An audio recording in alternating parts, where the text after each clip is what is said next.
Real men smell flowers. Real men write poetry. Fun. That's part of growing up. That's part of being a boy. That's part of like power through it to man up, I guess is like a great way to say it, right? To rephrase it, real men can get flower tattoos and feel great about it.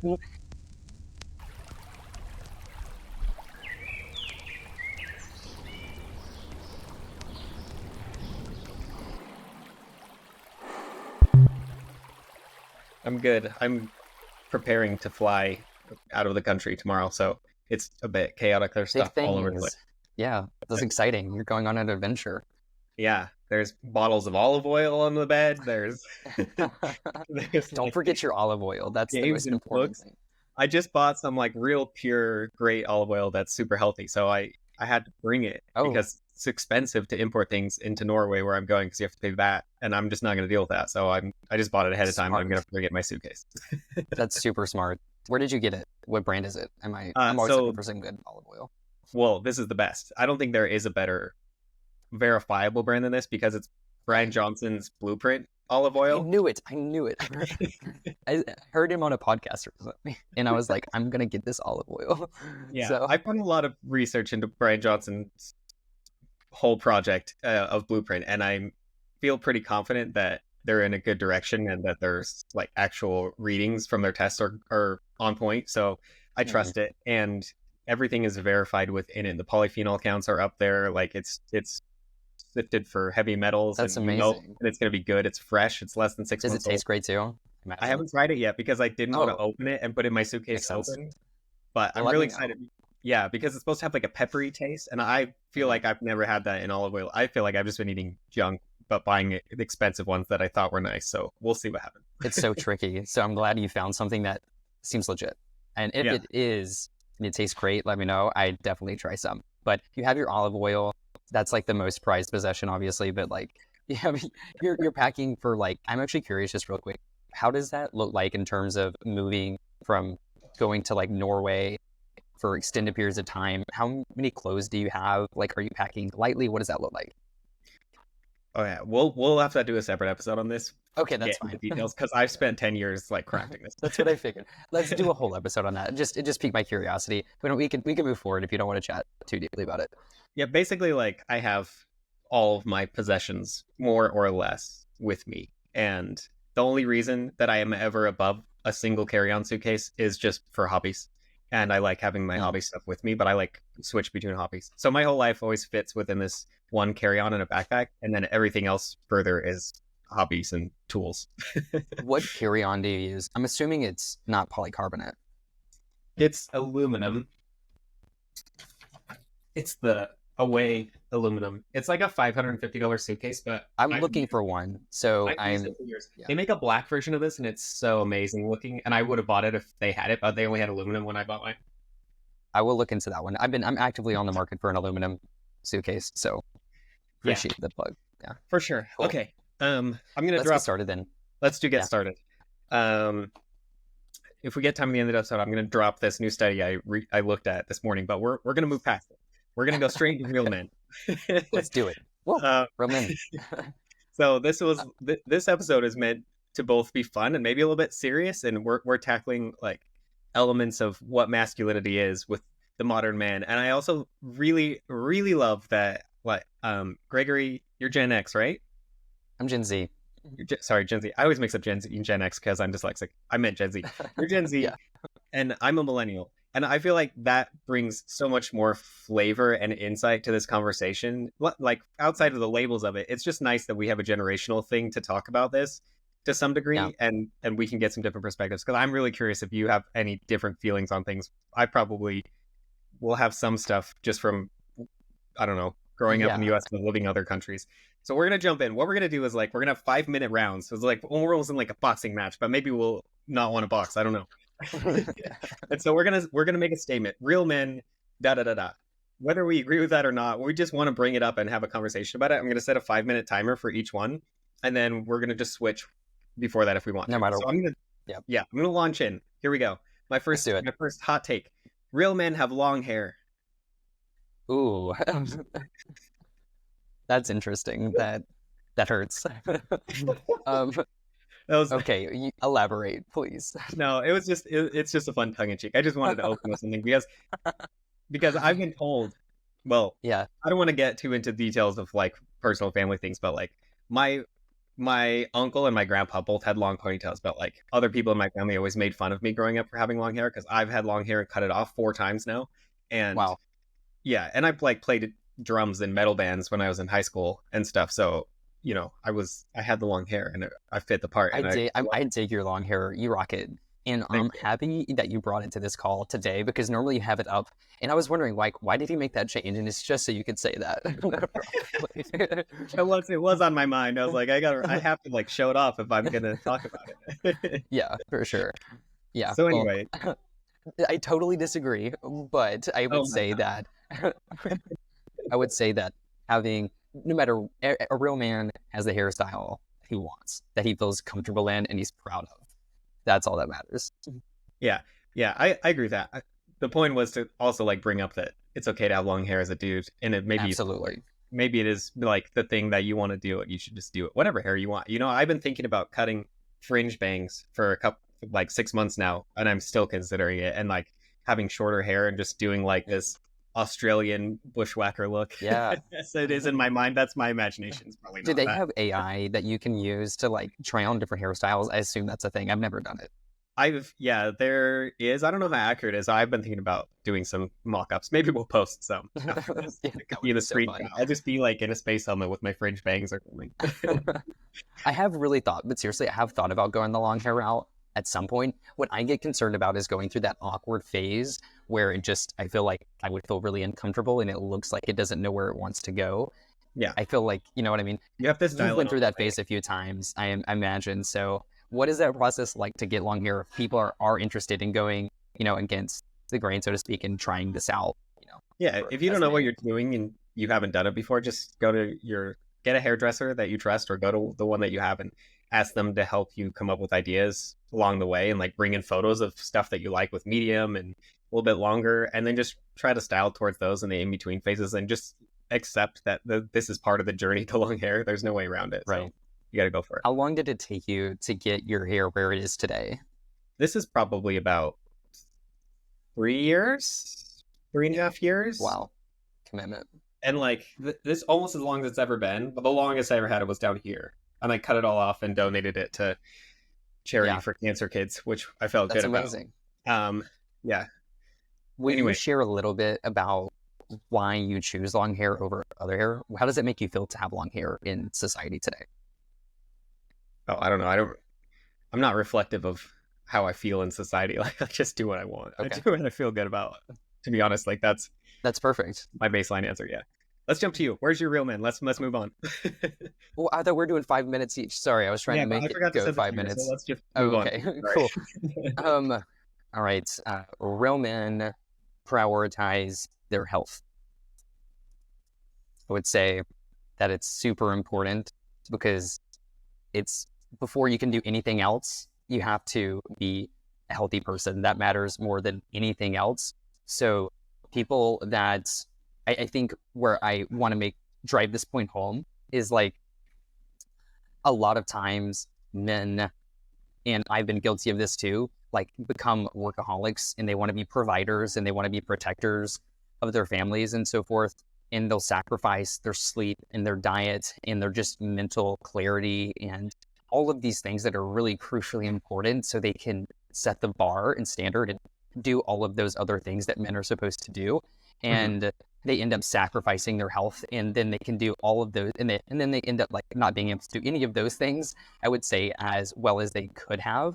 And so being able to step back and say, in order to be, let's say, a great father or a great brother, a great human, a great man, you have to be able to put on your oxygen mask first, so to speak, before you can put on the oxygen mask for others. So it is what it is. Yeah, I like that. I didn't even.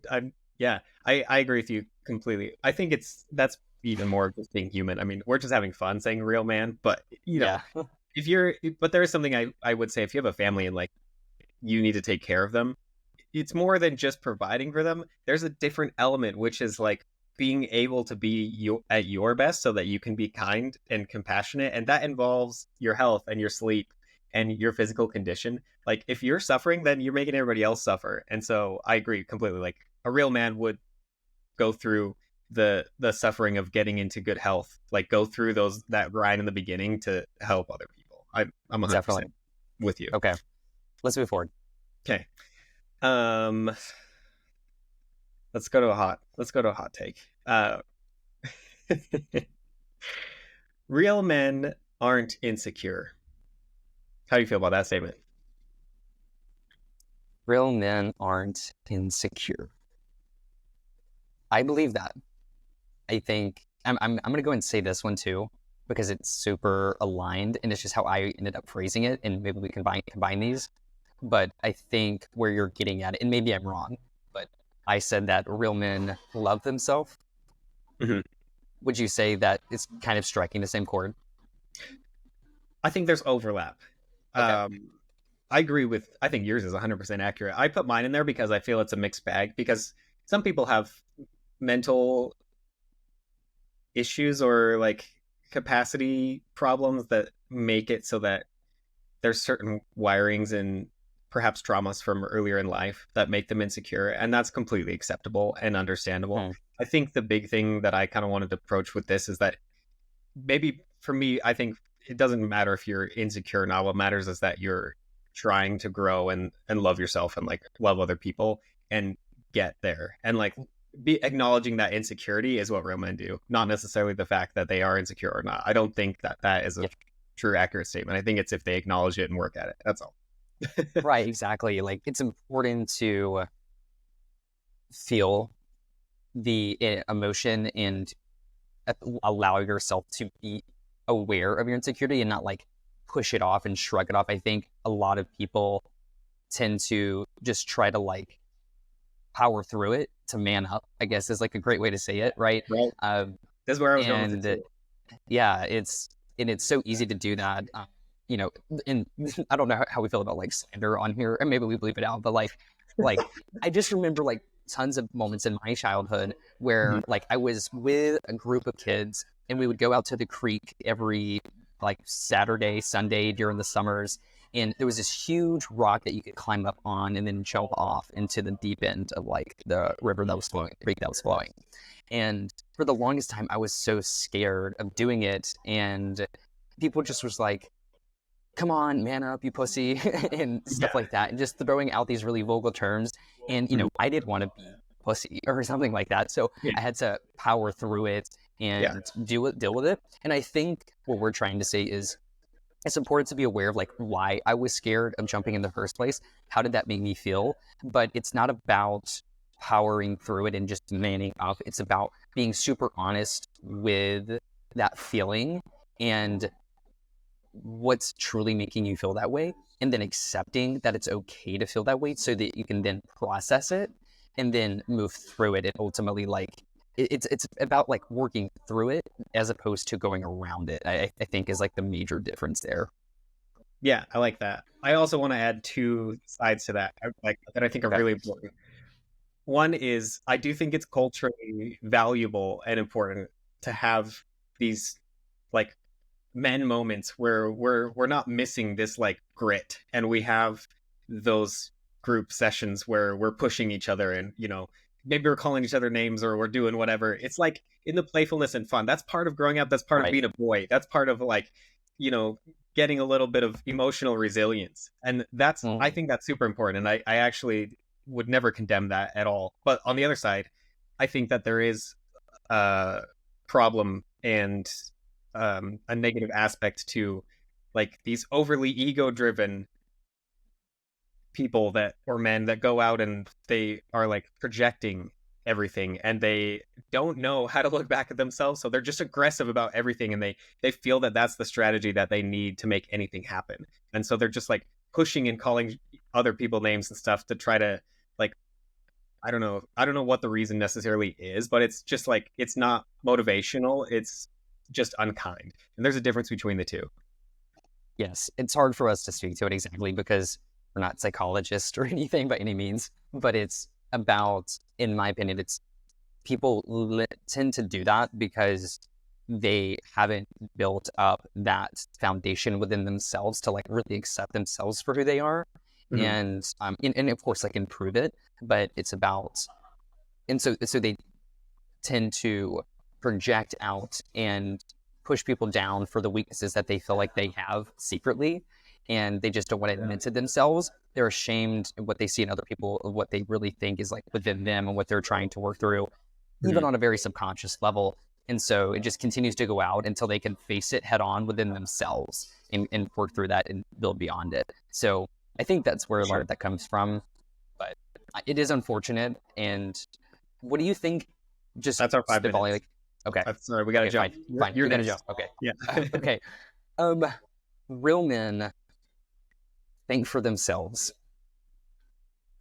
So what I mean by this is that it's important to go through life not taking anything for one, like just by the book.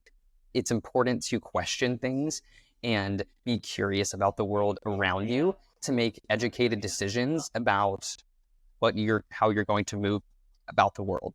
It's very easy to look at a rule book, to look at everything that society tells you to do, and then just do that because it's like super easy, right? Like everything's written out for yourself. It takes a lot more mental energy and self-definition to be able to write your own rules, so to speak, to be able to be convicted by true morals and values that you learn and cultivate and decide these are important to me for X, Y, and Z reasons.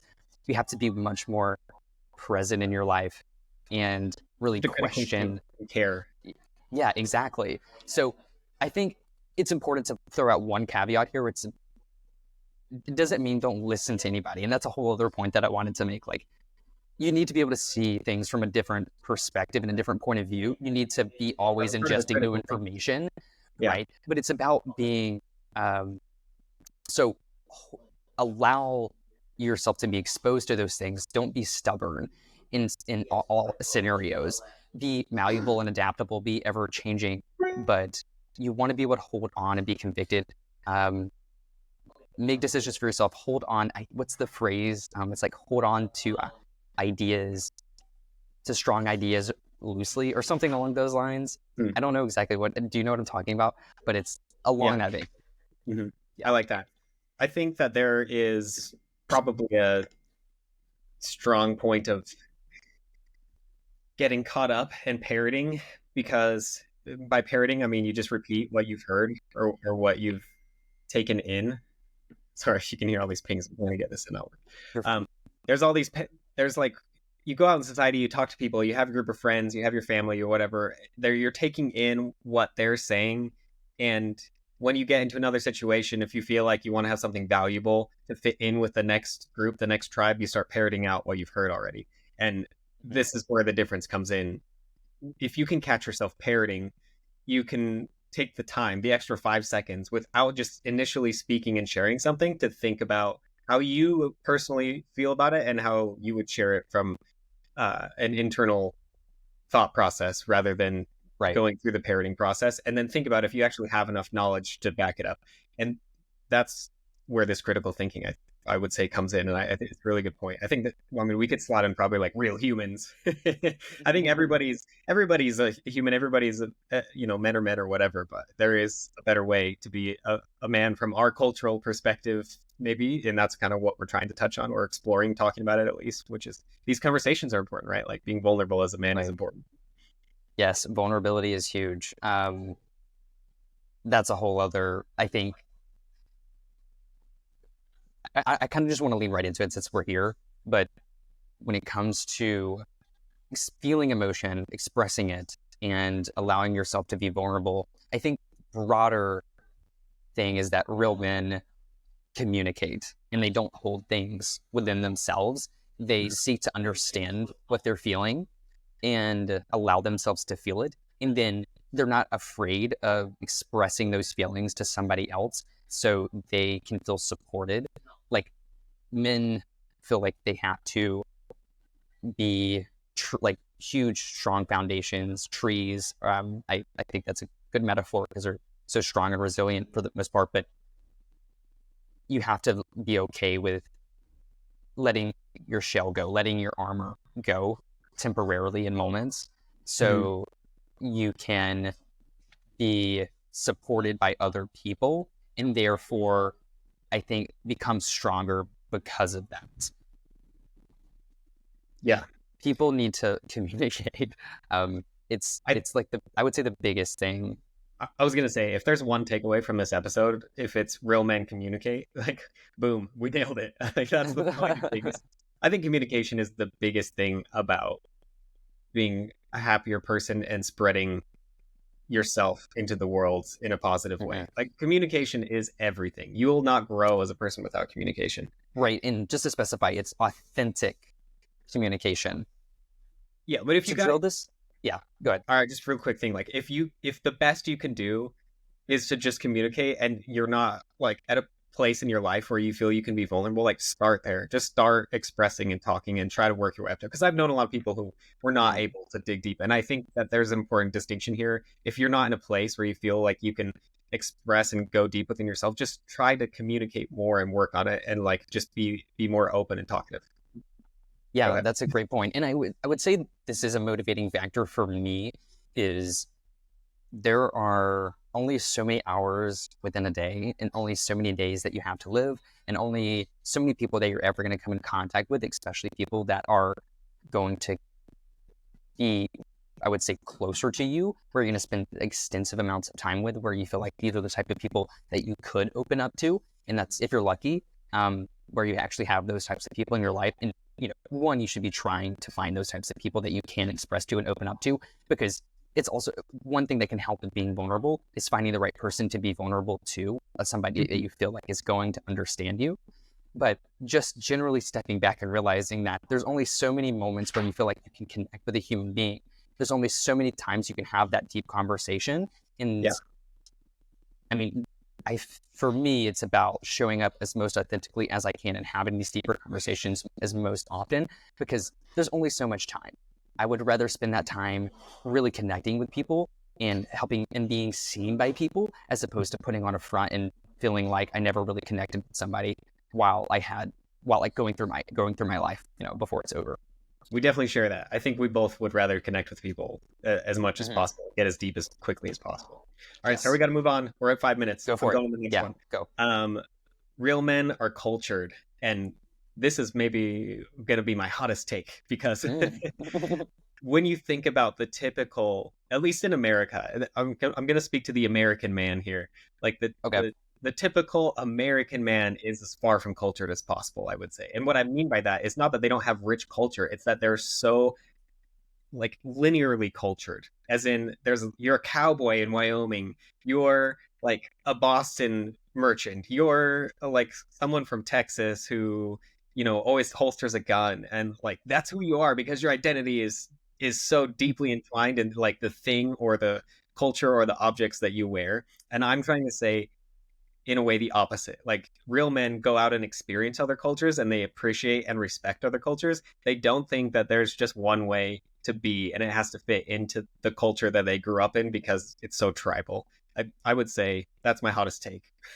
That almost makes me feel weird saying it, because like the American in me is like, no, that's wrong. That's not how you're allowed to express and talk about Americans, because it's so against the cultural way of being here. What do you think about that? Yeah, I would say it's definitely more potent, because we are so beyond. I would say when we're talking about this, I think we have to stereotype a little bit here in this conversation, just by virtue, but it's going to be more potent in America, because these types of people are so proud of their country in the morals and values that it was created on. And so I think gun culture is a great example. But I think it shows how tied we are to those material objects, but that represent, I think, freedom ultimately, or this idea of freedom and what that really means. And I think from certain angles, it is very motivating and inspiring for people, and it gives them a sense of unity and purpose. We are a tribal species, and so when you can plug into that, because that voice is so loud, so many people lean into that narrative, and so it makes it very easy. It's like flowing with the river. Just plug right into that and lean into it, because then it gives you that sense of unity, even if you haven't like really taken the time, going back to previous points of, is this really what I think it represents, freedom or whatever that might be, and why, and asking those hard questions and then making that decision for yourself. So leaning back on it versus, I think it's just go back to your point, it's pretty interesting how it's so easy to lean back on it as opposed to exposing yourself to new cultures. Because for me, it gets very exciting to expand myself. And I think what we're really talking about here is the concept of expansion versus just growing, like you're saying, linearly. So like you're digging a hole deeper instead of going wider. I want to be a jack of all trades as opposed to a master of one, to take it more toward that's like a vocational lens. But I think that's a decent analogy. It's like, how do you really spread yourself and be exposed to new ideas so you can become this, Swiss Army knife of emotional resilience and understanding, and of being a human and having multifaceted personality. Like, there's a lot there, but you have to be able to explore those things and be exposed to new ideas so you can tie them together and have a more authentic decision to be, this is the person I'm going to be. I feel like you're restricted to being a particular type of person when you don't allow yourself to be exposed to other cultures. Yeah, I think if I could sum up what both of us said, it's that you don't have to be a Renaissance man per se, but if you're not going to be a Renaissance man and that's not one of your goals or ideals, you should at least be aware and expose yourself to other elements of culture, and then take those in to your consideration as you grow on your linear path. Like, just at least expose yourself and be aware of them, perhaps. All right, let's jump to the next one. All right, You're up. Let's do it. Real men accept when they are wrong. No way. Yes. I think everybody should do that, but it's very hard, because I feel like, at least the men in my life, just reflecting on it, those are the people that are more likely to stand their ground and not admit when they are wrong. And it's very, very frustrating, because like growing up, if I wanted to have any type of emotional conversation with, let's say, a parent, I always had to go to my mom, because I knew that she would be more understanding. And that's because that I've seen her change. I've seen her be exposed to new ideas and be willing to say, you know what, I was wrong about that and I'm going to change course. And so when I had ideas or beliefs or values that were different from hers, I felt like she would be more accepting of those, because she'd be, not necessarily that she was wrong in those instances, because sometimes two people can be right, in a lot of different scenarios, and they can believe different things. But by creating that as an example, especially when I'm thinking about being a father of my own, one day, being willing to let go of past thoughts and beliefs when you are exposed to new ideas is crucial for your growth.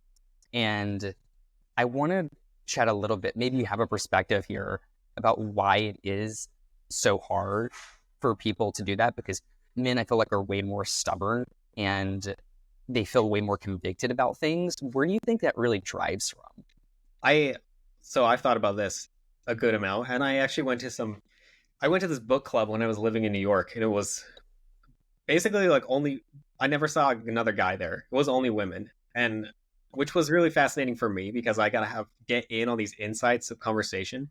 And the thing about it was everybody was so open there and talking about things, and it's because they weren't afraid, I would say, to be embarrassed. And I think this stems from men being afraid to be embarrassed, because that like belittles you as a man, right? That if you embarrass yourself, that is like literally the worst thing you could possibly do in the eyes of being a manly man. And so we're just so ingrained to fight against that. And I think that's where the issue comes from. You don't want to admit you're wrong because that's embarrassing. And you don't want to be embarrassed because people and other men will think less of you, and you'll be less of a leader. You'll be less of an alpha, because alphas, like, they lead and they put their foot down and they don't take any steps in another direction to change course. However, obviously many great leaders in the past have done that. There's plenty of examples. Yeah, but I think, go ahead. But sure. yeah, I think anything? In conclusion of what I'm trying to say is, we have to learn how to be embarrassed and humble to a degree in order to change course. And so that first step is you have to admit that you want that. And if you can't do that, you probably won't be willing to say you're wrong either. I mean, yes. Yeah. It all goes back to that ego conversation.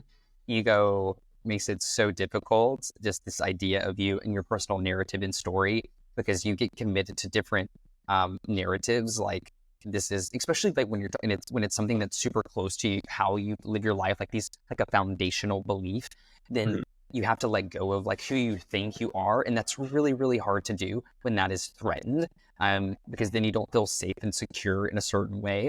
And you then, in turn can feel embarrassed. And so it's being okay with being wrong so that you can ultimately change and grow stronger and be a better person on the other side of that embarrassment. And then I think through that, you can basically dissolve the embarrassment in the first place, and you don't even have to feel it, because you realize that it's all in the pursuit of just becoming a stronger, more resilient person. And I don't know, like, I would feel so proud of that. I guess that's where I come from. And it's easier said than done in certain moments, because there's I don't know, something deep within our physiology that just kind of like holds on the ego in moments. But when you can take a moment to pause, be mindful of like, oh, ego is driving this emotion, and then step back and see it for what it is and realize I'm ultimately going to be okay.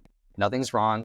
My life is not threatened. It's going to be good. I'm ultimately just becoming a stronger person if I accept it. So, and even further, if you can see the harm that is about to evolve from you sticking to your ego and your guns, like, wow, you're fully there, and you just unlocked a great internal power to not just grow, but like have better relationships and have more people love you, which is what you really want. Like, that's probably what you're searching for in the beginning, is by not trying to embarrass yourself, is to get more love, but you're actually doing the opposite of what you should be doing.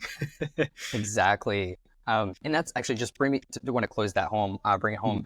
When you do that, you allow yourself to become the person that is ultimately your truest you. And then you're able to meet people and that and share your core values. And that's ultimately where you're trying to get to, right? You're trying to be loved and love people that you can really connect with and bond with on very intimate levels. I would say that's where all humans go. And sometimes it's hard to admit that, as a man, but like, we're all looking for that. So yeah, be okay with, accepting when you're wrong, so you can become the person that you're ultimately meant to become, so you can love and meet the people that you're meant to meet. Yeah. And all right, I'm glad we have women in the world to help us with that, because we suck. Yes, absolutely. Okay, I think I'm up. I hope I'm up, because I have one that I really want to get through. Real men don't hide behind money. This is something that I find super close to heart, and I feel that in the past I've struggled with it because I felt that I needed to prove myself by having some kind of wealth or status and growing to some kind of nest egg or savings or whatever. And it was always a sort of back end competition with friends in ways. But once I got out of that, once I became in poverty twice in my life and then realized, like, okay, it's happened again, nothing changed about really who I am or what brings me joy, to a degree. Like, I really love objects, and I'm a designer, and I think I have like a much stronger connection to them, and I care way more about aesthetics than like 99.999% of people on the earth, for whatever reason. But even still, I am okay to disconnect myself from owning objects, because I've gone through so many struggles and stages of this. And I think the real issue here is that the people, the men who are trying to belittle people by showing their status or by throwing money around to get work or labor done and like taking advantage of situations to feel that they're powerful or to be powerful, maybe even when it's pretty easy to just take a critical look and see that you're stepping on other people to make certain things happen, or you're missing out on the richness of life because you're so focused on either a monetary goal or physical things or like proving status or power. Like those things are ultimately going to make your life more miserable. But if you approach them in a different way, they can just be great additives to your life. Like there's nothing wrong innately with them. It's just that you have, I think, if you have this core first of not needing money and realizing by living in a way that you don't feel that you need to approach and get those things. Instead, the richness of life is right in front of you, and those things come and go, and they help enrich the other parts that are in the core. Then you'll be living a happy, fulfilled life. And I think it's toxic that so many cultures are pushing this narrative of feeling like you need money to be a person and to have value. What do you think about that? That is a can of worms. There's so many directions I could go with this. I want to speak from my personal story really briefly, because I feel like I have a unique perspective here. I am not your typical, I would say, 22-year-old Gen Zer, in that I landed my first job out of school when I was 18, and I went straight into the world of working at a tech startup company. And I really quickly climbed up the ranks, and not to tell like specifics, but I started making really, really good money at a young age, enough where I could go buy a $50,000 car comfortably at 20 years old. I bought my dream car, a Tesla, at 20 years old. And I did that because I thought that that was what was going to make me happy and what was going to make people like, love me and accept me and think I'm cool and be interested in me and want to get to know me and give me attention. And that's just not the way to go about it. And I don't even have that car anymore. I'm glad I let go of it. And that was like important for me for a lot of reasons. I let go of it emotionally way before that. And don't get me wrong, I enjoyed the car. It's a fun car to have. And I appreciated that it was better for, I mean, that's a whole other conversation, but I do appreciate it was better for the planet in a lot of ways too. But ultimately, if I'm honest with myself, the reason I thought it was worth buying it was because I thought I was going to increase my value and status in the world. And so the first several years of my like late teens and early 20s was all geared around this exact topic of how do I increase my wealth? How do I increase my material possessions? How do I show people I'm worthy and have this status? And so I played the status game. But what that ultimately did is it left me really, really empty. It left me like looking for authentic friendships. It was like, do people want to be my friend because I have a nice car, or do they want to be my friend because I'm a cool person? And am I a cool person because I'm putting all my value in material objects? You know what I mean? And so and it was kind of, I felt guilty towards myself, and I didn't like who I was becoming when I was honest with myself. And I felt like I was like really hollow, and I was just being supported by all of these things that are fleeting, material, and that don't hold any weight or emotional value at a certain level. And so I think, I've alluded to this on previous conversations, but then going through that medical issue where I realized like none of those things helped me in that moment. No matter how much money I had or the car that I drove or whatever it was, or the house that I had, like none of those things made it easier to get me through that time. What was going to get me through that time was true self-love, emotional resilience, and love from others that was truly authentic. And you get that by not prioritizing money and material objects, but by prioritizing and seizing the current moment and cultivating the love and values that are going to fill you up, that are ultimately going to give you a purpose. You can't find purpose outside of you in that way you have to be convicted by it on an emotional level. And that starts with like radical acceptance of, like, for example, the reason I wanted a nice car is because I'm short. And I felt like I was not man enough compared to a lot of other people. And I felt really inferior because Why do you just buy a truck? Why don't you just go for a truck? Yeah, but instead of buying a car to compensate for my height, I needed to accept that I'm okay being the height that I am.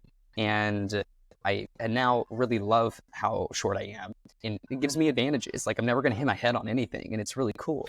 So, and when I am in a relationship, women are typically my height, and it's like perfect for me because then it makes it easier when we are trying to hug or be more intimate, and like it just makes it easier in the world, right? And so, but all I'm saying is that your unique position gives you unique benefits, and it's important to be able to see those things and then accept them and love them, because there are certain things you can't change, and you don't need to be filling that hole with material objects and money and status in that way. It's about filling that hole with self-acceptance and love. And so do all of those things. And then my last point is that I think there is value in money, in material objects, like you're saying, but it's not where you derive your value. It's it should only be a tool that should be a catalyst for sharing love and improving others and other people's lives and humanity as a whole. It can be a powerful tool, but it needs to be used for the right reasons and from the right place. It shouldn't be you at the center. It should be them at the center, other people. I agree. Thank you for that. That was great. We have 5 minutes. Yep. You're up. Go for it. Okay. Real men get flower tattoos. It's too hot, just because, like, nothing against getting a flower tattoo, but like just even getting a tattoo in general, like I'm agnostic. Like, I like tattoos. I don't have any right now, and it's whatever. Like, so I don't think that you need to have a tattoo even in general. But like, I agree. What I guess, to rephrase it, real men can get flower tattoos and feel great about it. They don't need to feel like, oh, they can't get something because it feels a bit more feminine. And so I think the deeper thing I was trying to get at is it's okay to like what you like. And if that doesn't fit the definition of the standard like gender norms, then that's okay. It's about what makes you happy. And I love flowers and nature and all of those things. And so I got a flower tattoo, and it's totally okay. Where I think some people like maybe really love those things if they're really honest with themselves, but then they can't like live it out because they're too worried about what people are going to think of them from that perspective. I want to share something really quick. So one of my ceramics teachers, when I was taking a ceramics course in college, the manliest man I think I've ever seen in my life, his name was Ernest, and I think he was from Tennessee, and he had like this full sleeve of just nature, like rabbits jumping, like beautiful little creatures and fauna and flowers and everything just like in between here and there. Like, he was like, I mean, he was built, and he like sat down and he just like dominated this clay and made the most beautiful objects. And like, anybody who says that wasn't a man is an idiot. Like, that dude was like the most manly man I've ever seen in my life. And I absolutely just like, he just owned it. Like, that was him. That's the thing. Like, you become more of a man when you do those things. Like, you play towards, not that you necessarily need to go out of your way to like go against stereotypes and like gender norms, but when you do, I think it's just more potent when you do it and you own it. But at the end of the day, it's like whatever you're comfortable with, whatever you find beauty in. If you want to put it on your body, clothes you're wearing, whatever it might be, like, express yourself and own it. Yeah, for sure. All right, can I jump to the next one? Yes, go for it. Okay. Real men pump iron. Ooh. Okay. I agree. I think that 100%. Yeah. See, here we are. This again, we're getting hot. Things are real hot in here. We're heating up. Steamy. I think that it is true though. There's so many studies that show that you need to actually lift weight in order to stay healthy and take care of your bones and your body. It's more, you can't just do cardio. Like, it just doesn't work. You need a mix of I've tried. Yeah, and this is true for women as well. It's not like this is just a man thing, but I do think that it's imbalanced to be a man and to be weak if you are able and capable of working out. Like if your body is physically able to lift weights, you should make it a priority to do it, and that makes you more of a man. I'm just gonna say it. I totally agree. I think where it's important to make a distinction is for the reason you're doing it. So I think it's about going back to the health part, right? It's not about making sure you look good enough for other people. I think that's just ultimately a byproduct. It's about doing it out of love for your body and your long-term health so you can feel good 40 years down the road, so you don't have a bad back 40 years down the road, whatever it might be. Like, you have to build up that foundation as early as possible in life so you can stay balanced and, play with your grandkids in the yard. Like, think about these like longer term things, especially as you age. And that's why I personally work out. And then the byproduct is like, yeah, I start to really enjoy how I look in the mirror. That's great, to look great in your birthday suit, but it's like, that's not the main thing for me. I was going to say, I agree mostly with that statement. I will say that, I mean, I do it for the same reasons as you. I think you should have that as your main goal, but I don't think it has to be. And I say that because, for instance, I don't think you need to have a six pack, but I've always wanted one, and it's been the hardest thing for me to get. Like, I've been able to tone every other muscle in my body, but for whatever reason, like, getting a six pack for me is genetically difficult. Perhaps even if I'm working at it, I don't know why. It's like I'm as close now as I've ever been, but that's awesome. I think it's okay for me to have that as a goal, and I think it's stupid to deny that. Like, that can't be a motivating factor, Like, I agree, but let's drill deeper. Why do you have it as a goal? Why do you want the six pack? Because I just want to see it. Like, literally, it's just for visuals. And I'm being completely honest. Like, every other part of my health is the most important priority in my life, and I push for it. And the longevity in the health span is the most important, like you're saying. But that's not relevant to my six pack. My six pack is only right because I want to see it in the mirror, and I don't care. Like, it's stupid to deny that that's why. I think be honest. That's fair. Yeah. yeah. But I think we can go further here, and I definitely don't want to make my last statement make it sound like that's not okay. Like, that can be a legitimate reason too. But it just hasn't been like my personal one. But it totally is okay to do things to look better. Like, and be able to enjoy that, your aesthetic of yourself. Like, I think there's a lot of beauty in that, but I think where it's important to understand is, like, you shouldn't be living in that realm of like I don't think the motivation should be coming from, oh, I don't have a six pack and this person does. A comparison. Do you agree? Like, yeah, at least I don't think you should be like totally motivated by it. I don't know. It's like, I feel like if you go to the gym, I don't care why you're motivated to go there. It's better for you and everybody else because you'll just be happier in general. What I worry about is that people can go down a path, and let's say things aren't working out for them, and they are struggling to get a six pack and all of those types of things. Like, maybe because you are genetically predispositioned to make it much, much harder for you. And some people are just built that way and they can put on muscle like nothing. It's just crazy.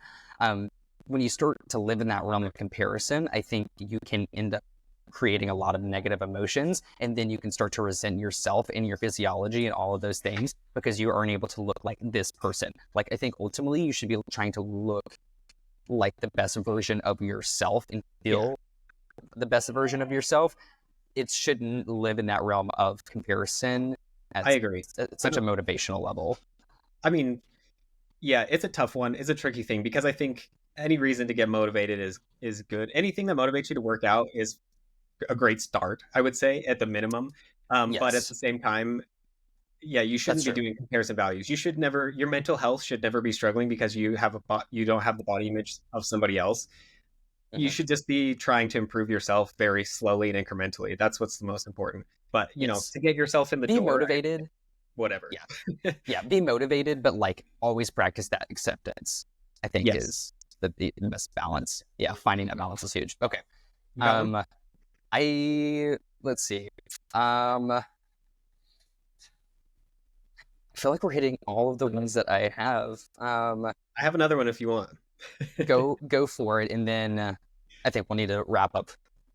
Okay, well, this was going to be my parting statement anyway because I really like this one. I think this is like, if we could wrap this up into a weird abstract metaphor, it would be this statement: real men smell flowers.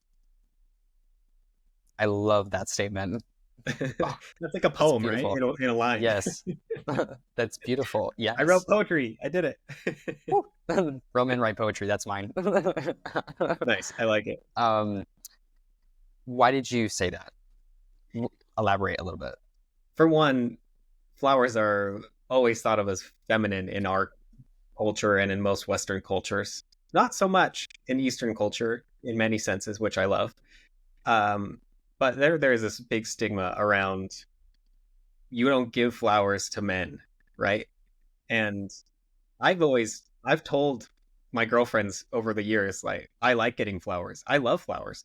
They smell amazing. They bring me into this state with nature where I am appreciating this fleeting life form that has come and is going to leave. And right now, I get to interact with it in such a unique chemical way where it's just distributing itself into specialized receptors in my nose and coming into a specialized part of my brain to give me this unique pleasure and connection.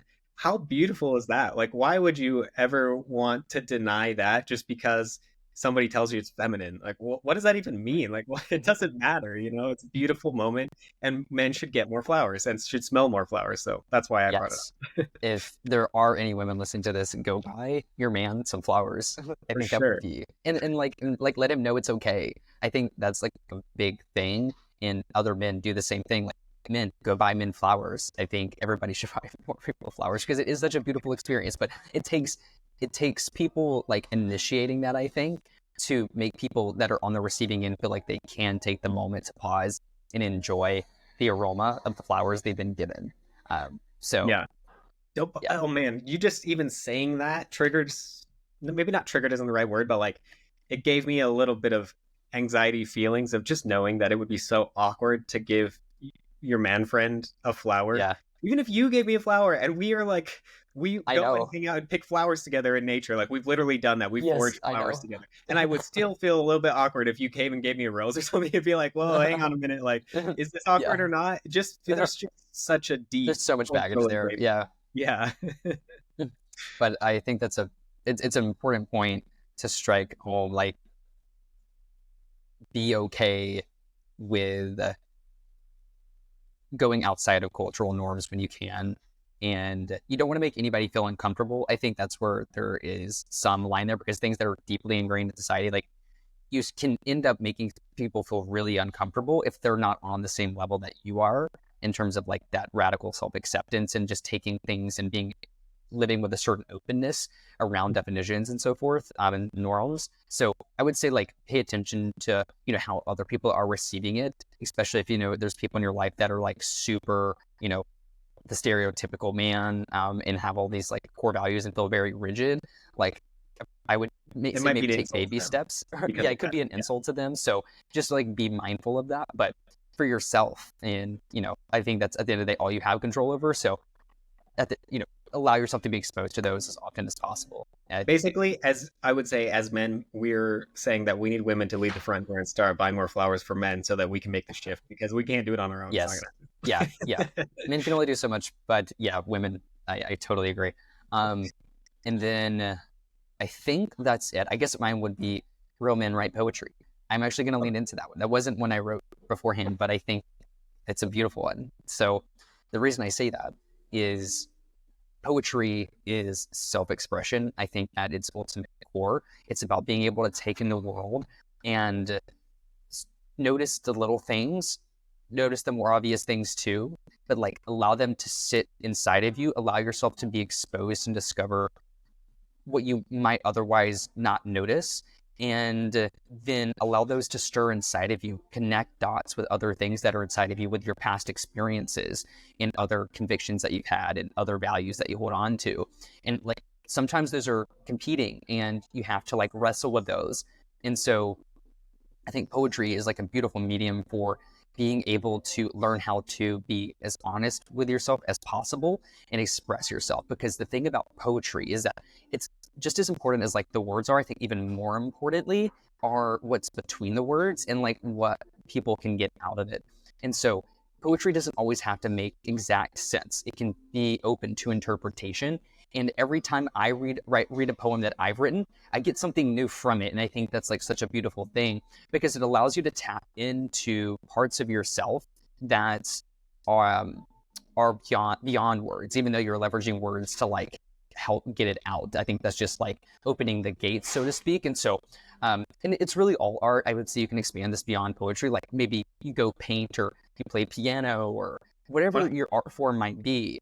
Go do those things, allow things to flow through you, so you can experience things artistically. It just makes your life so much more vivid. And I think it makes you more of a man. It makes you more emotionally mature in a lot of ways. So, and then you just also enjoy life a little bit more too. So that's plus. I love it. I 100% agree. I was going to say, I think a nice way to describe poetry is philosophy and art having a baby through you. And yes, so there's going men can experience that self-expression. Yeah, there's going to be that self-expression in your personal experience, but like you have the critical thinking and the philosophy coming in, but you also have the feeling and the artistic creative expression, and they're just meeting in the middle to make something even more beautiful that you didn't know you could put out, because those two mediums usually are mixing to some degree. And so I think poetry is a very specialized, unique form of art that everybody should at least try. And even if you like, and it's not easy, you know, and it's not always so easy, especially if you've never done it before. So it's like a great practice of breaking down those walls that you have built up so you can allow all of those things to, you know, come together from a philosophical perspective and also from a creative perspective. Like those are very different muscles. So working on them both and, you know, ultimately making more sense of the world and yourself through that. So anyway, I think that's where I'm going to leave it. Or you have anything? Yeah, I will say everybody's creative, everybody's artistic, everybody's expressive. And if you think you're not, I guarantee you are. I have in many settings trained people how to be creative through game design. And I've like made group exercises and done sort of almost group therapy sessions through games that I've designed. And I have brought out the creativity in people that told me beforehand, right before we started, they were not creative in any way. And then they became creative immediately because they just had the right setting. So don't be afraid to try stuff. And you are creative. I know for a fact. Yes, you create all the time. That's what humans do, whether you realize it or not. So, hey, here's the takeaway, final takeaway. We want to leave somebody with something. Mine is real men say thank you. So, thanks for showing up, Gregory, and thanks for having this conversation and being vulnerable. Goodness. Yes, and thank you too. I really appreciated this conversation as like an idea, so I'm glad you brought it up. It was a good thing to reflect back on, which I don't always do often. What is my takeaway? I think it's about moving with intentionality. It's okay to, real men pause. Real men in conversation are okay with taking that extra moment and being okay with silence in conversation and being okay with not like just blurting something out, because it's important to say the right thing instead of just saying something for the sake of saying something. So be intentional with like your words as well as your actions. Be okay with taking the time that it takes to do that. So yeah, cool. That's my takeaway. Go smell some flowers. Much love. Get a tattoo or not. All right.